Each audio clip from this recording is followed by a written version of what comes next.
gereja, maka kegiatan ekonomi gereja adalah untuk melayani. Visinya adalah untuk menghadirkan tanda-tanda kerajaan Allah.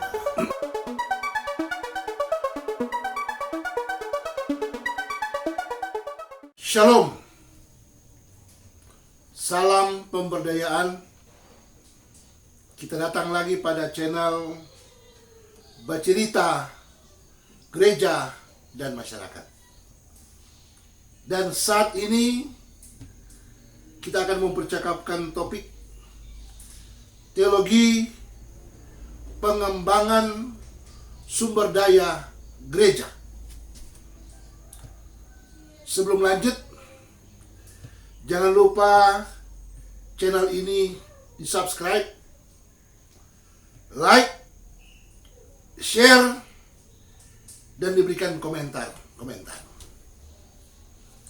Kita mulai dari starting point percakapan kita, yaitu bagaimana menggumuli pergulatan gereja di masa kini yang tidak juga bersifat sosialis ataupun kapitalis, tetapi gereja harus kreatif, memberikan inovasi yang baru dalam rangka berteologi itu sendiri, dalam konteks pemberdayaan. Yang suka tidak suka kita harus menelusuri pikiran dan pandangan oikonomia menyangkut penata layani atau penata layanan. Gereja sebagai rumah kita, sebagai umat Tuhan yang boleh berkiprah dari titik ini. Silakan Ner Denny bisa mengupas tuntas akan hal ini. Silakan. Salam pendengar atau pemirsa channel Gereja dan Masyarakat.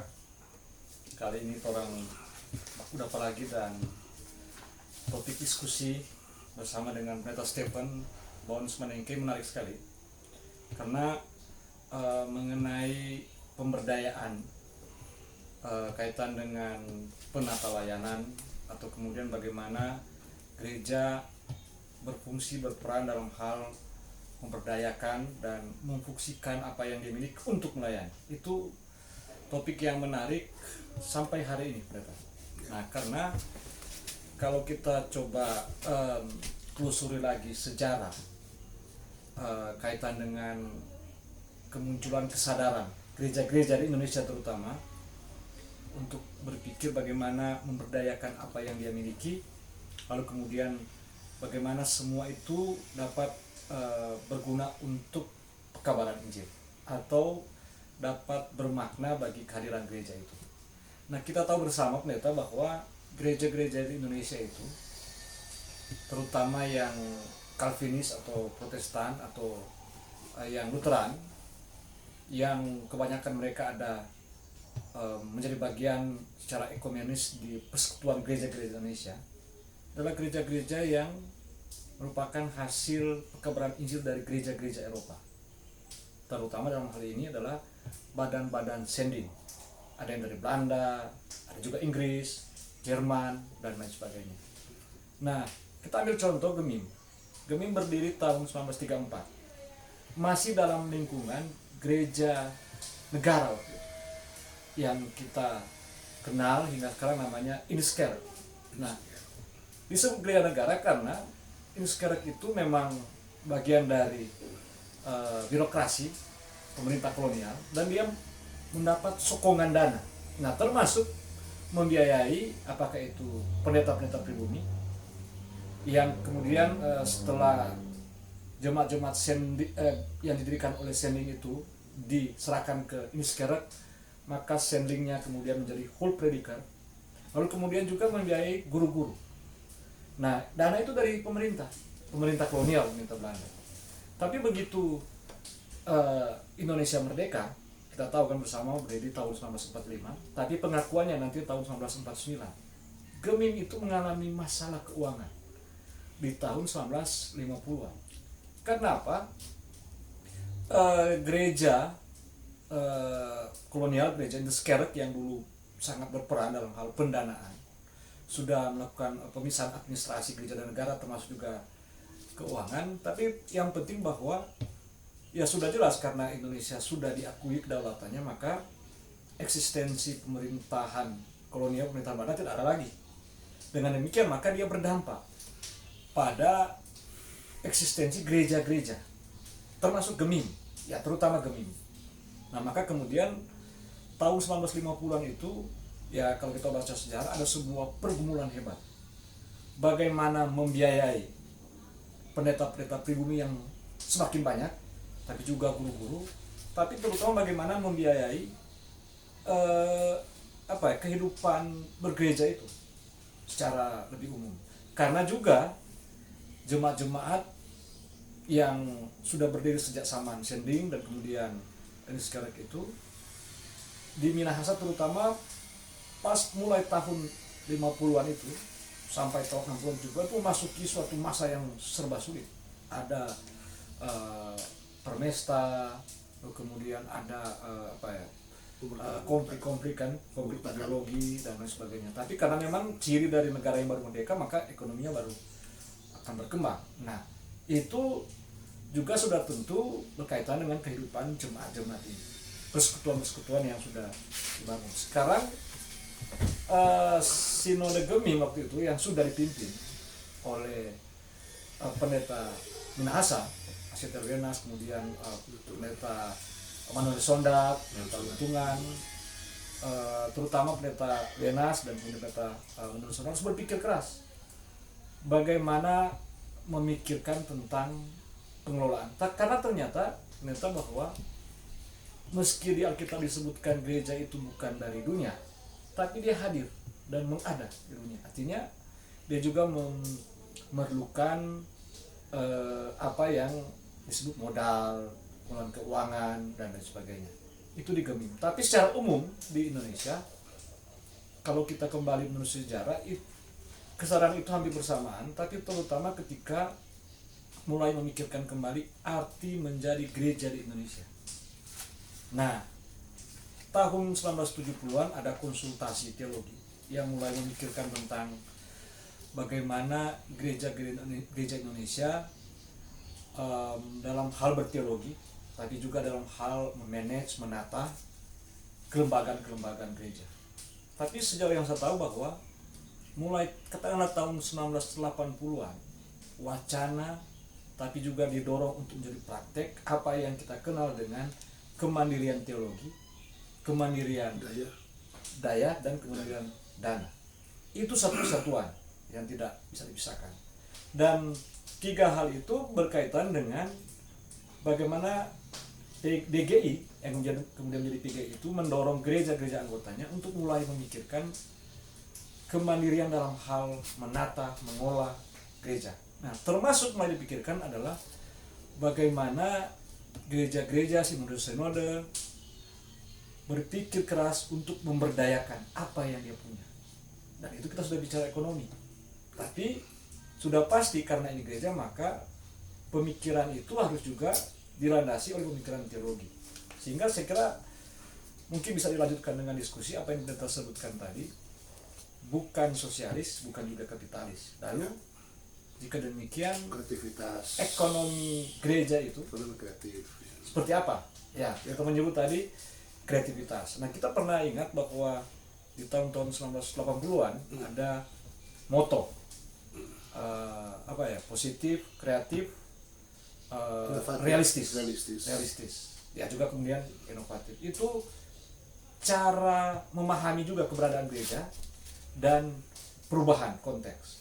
Sehingga tahun 1970 muncul satu wacana teologi yang itu menjadi penanda antara lain dari upaya untuk kemandirian teologi, daya dan dana adalah pergumulan rangka.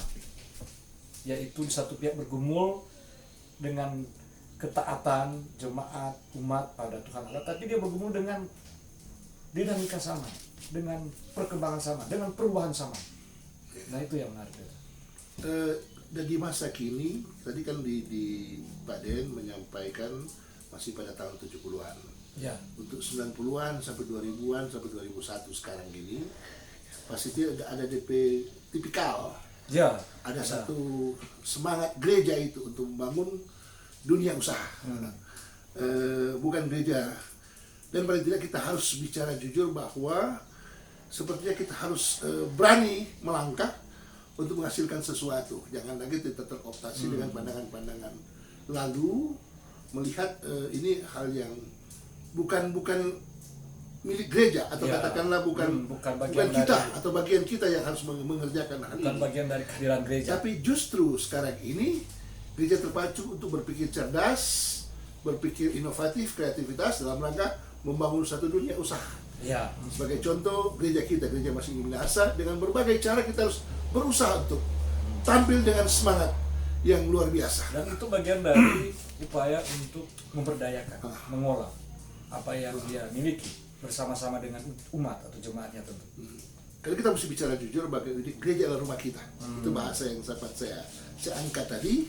Dan ini kita beracu pada starting point seperti ini. Ya. Kita melangkah dari pandangan seperti ini untuk menghasilkan sesuatu. Goal, tujuan akhir daripada hidup bergereja, hidup bermasyarakat, dan hidup dalam satu konsep pemberdayaan. Karena umat Tuhan juga mesti perlu makan. Ya, umat Tuhan juga perlu berkreasi, perlu membangun satu kekuatan ekonomi dalam keluarga dan dalam masyarakat. Silakan. Ya, kebetulan ada dua istilah yang mirip. Ekonomi, ekumene. Nah, dua hal itu berbicara tentang dunia yang kita tinggali, rumah yang kita hidupi, rumah tangga, dunia, dan sebagainya. Tapi kedua hal itu juga bicara bagaimana hadir, mengada di dunia itu. Nah, ekonomi misalnya bagaimana yang tersedia ini, yang disediakan oleh alam ini dapat dikelola untuk kemudian menghidupkan manusia. Tapi ekumene bicara tentang bagaimana dunia yang diciptakan oleh Tuhan ini dapat menjadi tempat tinggal yang nyaman, aman, damai bagi sekalian ciptaan ini. Jadi menarik ya pendeta, oikonomia dan ekumene. Nah, tapi bahwa memang mungkin hingga akhir tahun 80-an, katakanlah dengan apa yang para ahli politik ekonomi katakan akhir dari masa perang dingin, yang sebelumnya ada dua tarikan atau dua konflik hebat, dua ideologi yang semua berbicara tentang politik ekonomi, geopolitik dan sebagainya, yaitu sosialisme dan kapitalisme. Nah, Barat dan Timur ya. Iya. Soviet dan Amerika. Kekuatan Barat dan kekuatan Timur. Sekarang muncul Soviet sudah ada, sekarang Barat dan China. Tapi itu sudah juga dilampaui bahwa orang, saya baca di banyak literatur, tidak lagi mutlak berpikir bahwa ini murni sosialisme, ini murni kapitalisme. Sudah bercampur. Nah, karena ini era sudah sangat berubah ya. Maka dalam kaitan dengan itu, gereja kemudian seolah-olah dibawa pada posisi yang membawa dia pada apa yang menjadi makna kehadirannya, yaitu ketegangan kreatif. Yang kemudian di situ dia dituntut untuk menjadi inovatif, kreatif, dia membebaskan, mencerahkan dan lain sebagainya. Bukan sosialisme, bukan kapitalisme. Lalu apa? Nah, ini yang menarik karena pada akhirnya kenyataan bahwa gereja itu hadir, ada menjadi bagian dari kehidupan dunia, maka dia juga harus berurusan berkaitan dengan politik, ekonomi. Bayangkan pendeta misalnya, pendeta sendiri, pendeta jemaat, ada katakanlah 500 kakak, 100 kakak ya, dan kemudian gereja itu harus melakukan kegiatan, program, apalagi bicara sinode yang besar kan, benar? Yang semua ini kan butuh uang. Nah, karena kita tidak bisa menolak. Sejarah sudah membawa kita pada zaman di mana bahwa semua itu akhirnya akan berurusan dengan satu hal ini, yaitu uang, transaksi dan lain sebagainya. Tapi apakah kemudian juga pertanyaan teologi muncul, apakah pelayanan itu sama dengan transaksi jual beli? Misalnya begitu. Pendeta memberi khotbah, jemaat membeli. atau gereja hadir seolah-olah sebagai seperti cabang perusahaan, anak cabang PT dan sebagainya. Atau meski dia masuk dalam dunia itu, dunia ekonomi itu, tapi dia memiliki suatu tanggung jawab besar, dan itu bagian dari komitmennya. Dia adalah gereja sebagai rumah bersama, atau kita kembali ke pengertian awalnya itu eklesia. Nah, sehingga saya kira pernyataan yang menarik untuk kemudian kita pertanyakan, kalau gereja merupakan keniscayaan dia harus masuk ke dunia kewirausahaan, dunia keusahaan, dunia ekonomi, entrepreneurship. iya, apakah gereja dalam pengertian persekutuan itu yang berekonomi, atau kemudian dia berperan untuk memberdayakan anggota jemaatnya, umatnya untuk berekonomi. Nah, saya kira itu beda. Nah, karena misalnya begini, kita ambil contoh kan, misalnya Gemim atau gereja-gereja lain, ada yang disebut dengan, pertama-tama kita mengatakan itu unit-unit pelayanan, ya, atau usaha-usaha pelayanan, unit-unit pelayanan lah. Rumah sakit itu non profit jelas, panti asuhan jelas non profit, perguruan tinggi, sekolah-sekolah itu non profit. Tapi meski itu non profit dalam pengertian bahwa dia tidak mengejar laba atau keuntungan, tapi di situ berputar modal. Ini unit usaha dan ini unit pelayanan. Jadi antara dua hal, mau bicara tentang usaha kita dalam mereka berjuang untuk membangun kekuatan ekonomi atau money, dan di satu pihak pelayanan itu sendiri, pelayanan yang holistik ya harus dibangun dalam upaya membangun perumah sakitan yang ada di daerah ini. Jadi pada akhirnya kita boleh kita katakan, ketika kita mengambil contoh tadi, itu ada kegiatan ekonominya. Nah, tapi karena ini kekhasan gereja, maka kegiatan ekonomi gereja adalah untuk melayani.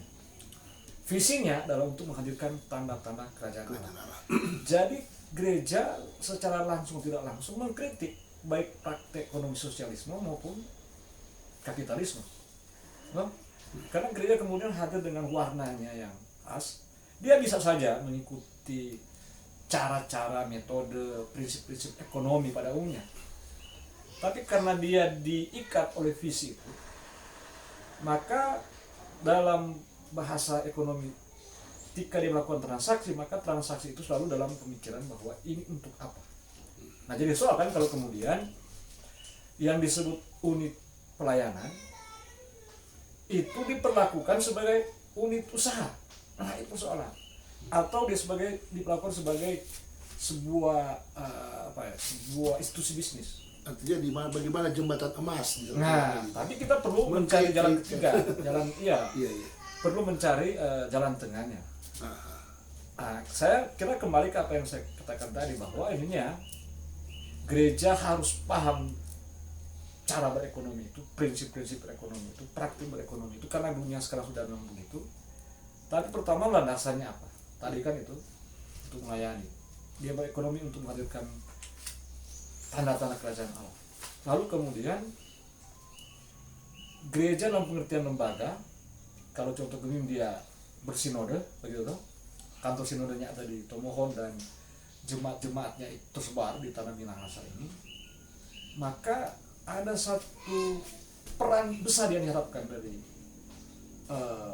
bersinode ini, adalah bahwa secara kelembagaan gereja dapat berperan untuk memberdayakan atau kemudian untuk mendorong umatnya untuk berekonomi, melakukan praktek bisnis dan lain sebagainya.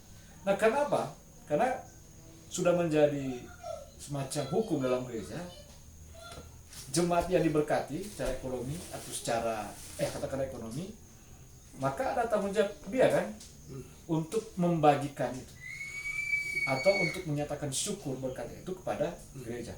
Dan di situ terjadi multiplier effect ke dalam. Multiplier effect ya. Iya. Mungkin ada hal yang saya perlu sampaikan di sini, berbicara tentang dunia usaha. Termasuk juga rumah sakit itu adalah dunia usaha dari gereja itu sendiri. Unit pelayanan, usaha pelayanan, unit pelayanan. Jadi yang jelas punya CSR. Nah, jadi ini satu hal yang tidak kita bisa pungkiri, bahwa ada yang kita harus meraih dalam hal ini. CSR itu mau kemana itu persoalan kedua. Dan justru di sini kita bisa melihat bahwa inilah satu sistem ekonomi kapitalitas yang masih berkelanjutan, berkembang. Tapi kita mesti jujur juga mengatakan bahwa kita ini gereja sebagai sarana berdiakoni, sarana pelayanan itu sendiri yang tujuannya kemana. Nah, itu kita mesti perjelas, perketat dan memberi nilai yang positif dalam, jangan kita salah kaprah dan kita menghasilkan hal-hal yang buruk justru yang tadi penyesatan, di mana kita bukan lagi menilai dari sisi diakonia atau diakoni ataupun penata layanan, tapi kita melihat dari sisi apa yang kita mesti hasilkan dari awan itu menyangkut materi. Silakan. Jadi pemerintah kita kan kemudian juga menuntut pada perusahaan-perusahaan untuk menyisihkan keuntungannya atau dana yang dia miliki bagi katakanlah kemaslahatan masyarakat. Nah, itu yang disebut dengan CSR. Yang antara lain sasarannya selain masyarakat, tapi juga lembaga-lembaga non-profit, pendidikan, kemanusiaan, dan lain sebagainya. Termasuk misalnya dalam hal ini unit-unit pelayanan dari gereja itu, rumah sakit, panti asuhan, lagi lembaga-lembaga pendidikan. Nah, apa artinya ini? Sedangkan saja lembaga-lembaga yang mengejar profit ini, yang dia memang sangat jelas memainkan cara kerja ekonomi kapitalis, sudah dalam kesadaran bahwa dia memiliki tanggung jawab sosial. Dan itu kita sebutkan dengan diakonia kan, dalam gereja diakonia karitatif, diakonia transformatif, dan diakonia reformatif, dan lain sebagainya. Apalagi gereja yang memang kehadirannya itu. Tapi kan orang bertanya, kalau gereja mau berdiakonia, membantu orang dari mana gitu. Dan kita sudah paham bahwa ketika diakonia itu dilakukan atas nama lembaga gereja, maka itu kan dikumpulkan dari jemaat. Kalau jemaat sejahtera secara ekonomi misalnya, maka dia kemudian tentu akan memberi lebih sering, lebih banyak pada gereja, dan itu kemudian digunakan oleh secara gereja sebagai lembaga untuk apa yang tadi, untuk kemanusiaan, untuk pendidikan, untuk kesehatan, dan lain sebagainya. Dan ternyata di Minahasa ada satu praktek kehidupan bersama, praktek kerja, dan prinsipnya mungkin bisa kita temukan juga di Alkitab, yaitu Mapalus. Nah, di tahun 1980-an Pendeta Ruru dalam sebuah khotbahnya menyebut istilah yang menarik, Mapalus Mesianik. Oh, luar biasa. Ya. Dan itu saya kira teologi ekonomi Geming yang kontekstual waktu itu. Cuma tidak dikembangkan sampai sekarang. Iya, baru itu sayangnya. Kadang sekali mendengarkan akan hal ini. Ya, jadi meski itu tahun 1980-an, di masa Orde Baru yang sebenarnya secara ekonomi tampak aman-aman tapi semu, tapi Pendeta Ruru waktu itu sudah membayangkan, tapi juga karena dia paham dengan konteks bahwa perlu ada suatu pemikiran yang mendorong jemaat orang-orang untuk memang secara teologis masuk ke dunia ini, dunia ekonomi. Nah, bagaimana itu dikelola bukan secara sosialis, bukan secara kapitalis. Tapi dia menemukan istilah yang kreativitas Mapalus Mesianik. Karena praktik Mapalus itu praktik ekonomi yang kemudian masing-masing orang menjadi bagian dari proses berekonomi itu. Dia membagikan apa yang dia miliki, orang lain menerima apa yang diberikan orang lain, lalu dia kembali memberikan apa yang dia miliki, orang lain menerima apa yang dia miliki, dan itu menjadi sebuah kekuatan bersama, dan itu ternyata menjadi sebuah gerak kehidupan bersama. Fenomenal ya, sangat-sangat fenomenal. Nah, maksud dari Pendeta Ruru mengatakan Mapalus Mesianik karena rupanya dengan model seperti ini maka itu dapat mendatangkan kesejahteraan, keadilan, apalagi, dan kedamaian, dan lain sebagainya. Itu mungkin yang dibahasakan tentang makna kehadiran gereja itu sendiri. Nah, ya. Itulah jati diri gereja, di mana gereja harus menjadi rumah kita yang betul-betul harus berpikir cerdas, berpikir kreatif, berpikir inovatif, dan membangun sesuatu kekuatan secara bersama-sama, bukan secara pribadi. Ya bisa dilanjutkan hal ini, silakan. Ya, jadi saya kira berdasarkan apa yang saya katakan tadi, mengutip pendapat Pendeta Ruru, maka meski dia menyebut itu di tahun 1980, tapi paradigmanya atau prinsip-prinsip teologi yang mau dia tawarkan relevan hari ini. Sangat relevan karena pandemi mengajarkan kita tentang kerapuhan manusia itu. Manusia akan menjadi kuat hanya kalau dia bersama-sama dengan orang lain. Dan itu Kerapuhan manusia itu sendiri. Kalau begitu bagaimana closing statement yang bisa dibahasakan di sini sebagai catatan akhir dari apa yang kita percakapkan saat ini? Kira-kira menurut Pak Dian itu gimana? Ya. Supaya kita semakin menelusuri secara arif, secara bijaksana, dan kita terpilah-pilah dengan hal yang negatif justru yang kita bisa lahirkan dari percakapan kita, tapi hal yang baik, yang terbaik yang kita bisa telurkan dan bermanfaat untuk pendengar maupun penonton channel yang ada saat ini. Relevan hari ini karena pendeta, dampak dari pandemi bukan hanya bagi negara atau lembaga-lembaga pendidikan, tapi termasuk juga lembaga-lembaga gereja.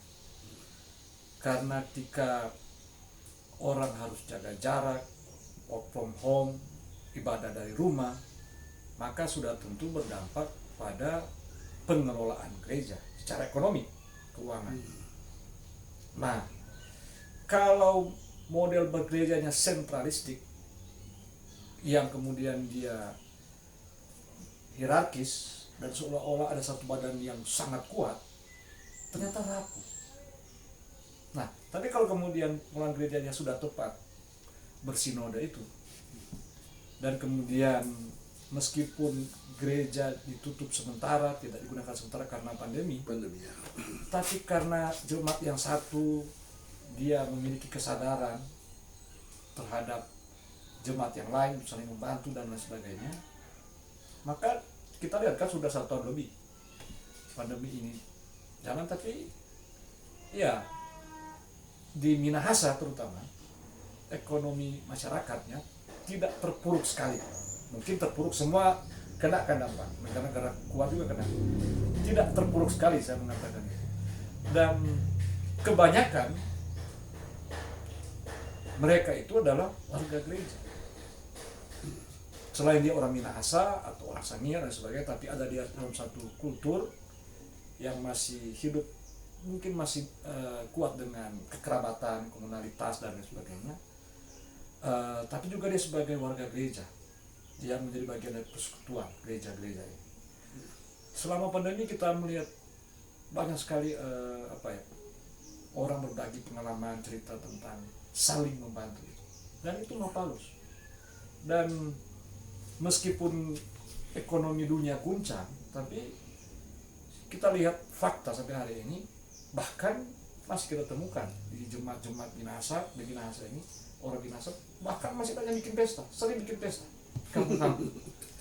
Walaupun pemerintah sudah banyak melarang, dan gereja pun harus berusaha untuk membatasi, jangan sampai kita jadi yang saya mau bilang tadi, sakit semua ini. Selain bahwa memang itu sudah persoalan dengan protokol kesehatan, tapi itu indikasi bahwa pandemi COVID-19 yang berdampak hebat terhadap ekonomi dunia, tapi pada komunitas-komunitas tertentu di mana di ada gereja hadir di sana, di kampung-kampung kita menemukan itu, orang relatif masih memiliki ketahanan ekonomi.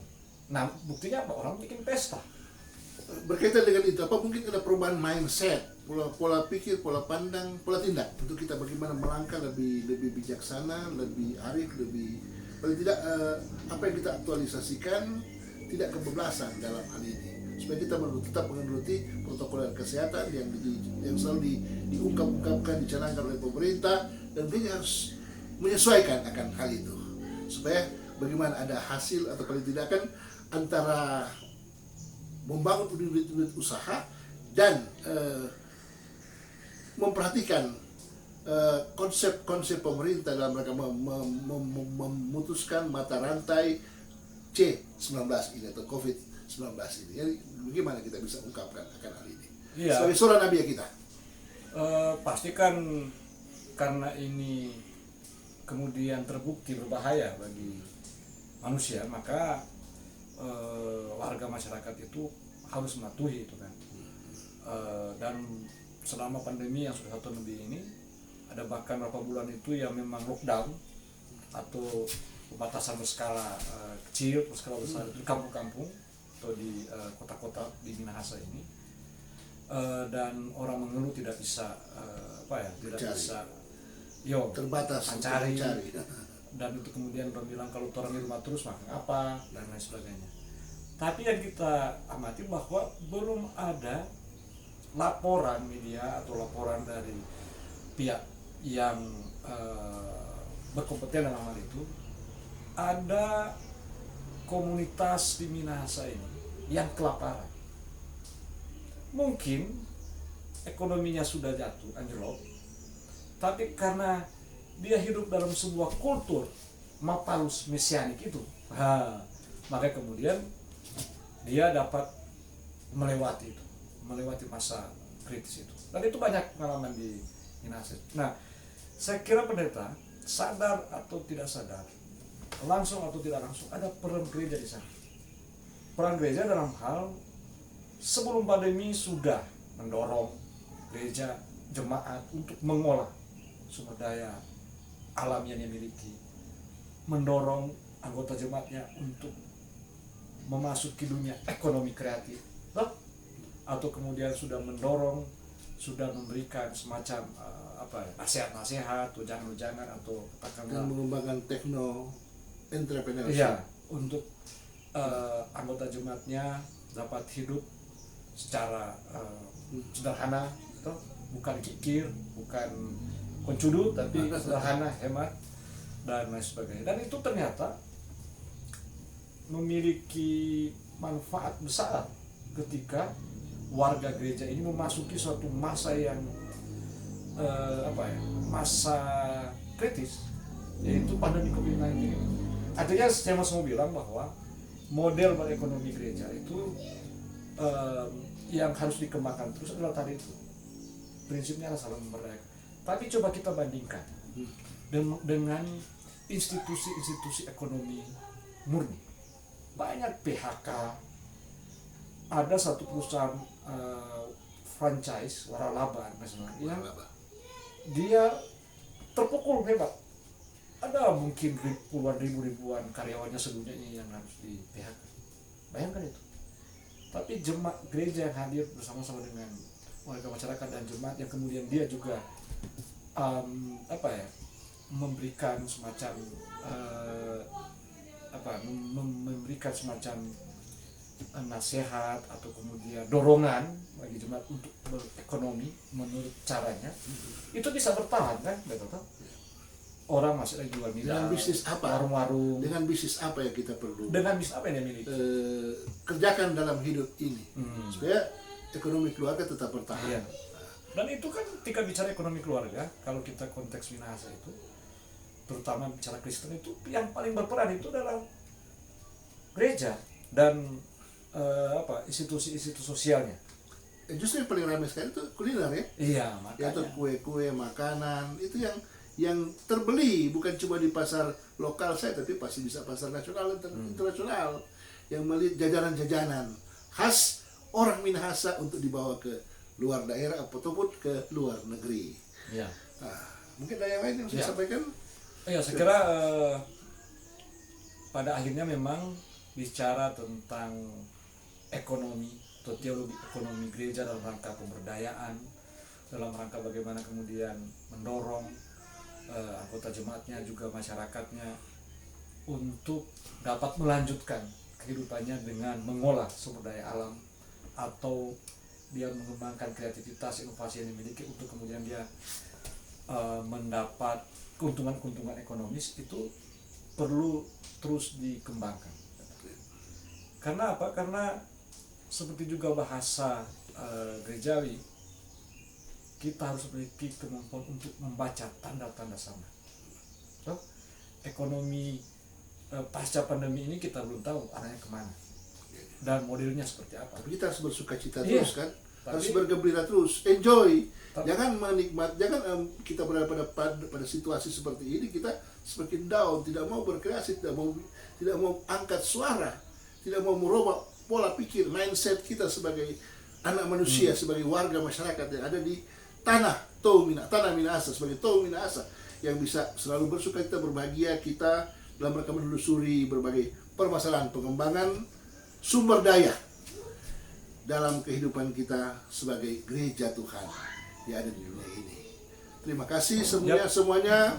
Salam sehat, salam pemberian. Salam, Tabia wayah.